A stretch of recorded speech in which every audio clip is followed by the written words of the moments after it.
This is a brief introduction to Module 1 in CIS 100, Word Processing and Operating Systems.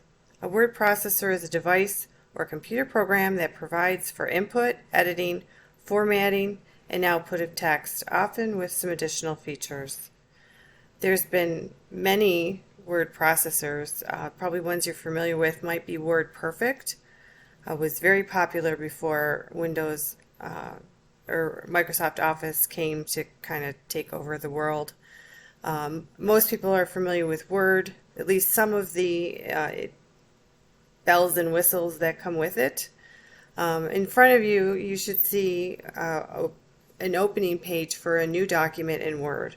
And you can see some of the templates that are out there. A template is a pre-designed or formatted page, depending on what you're looking at or want to do.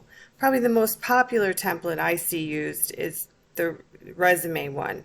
There's no reason you can't use a template. You can't copy somebody's resume, the content, but you can always copy the formatting, and that goes for the templates as well. And of course there's Google Pages, which I'm sure many of you are familiar with. It's nice because it's free, but know that you get a copy of Microsoft Office with your tuition for free as well. If you need help installing that, contact the help desk here. Okay, so in this module you'll have SAM work to do. There's a lesson on Windows. There is 3 lessons on Word and 3 exams on Word, as well as a hardware lesson and test.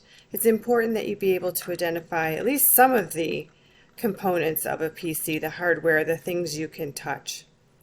All right, so get to work and let me know if you have any questions.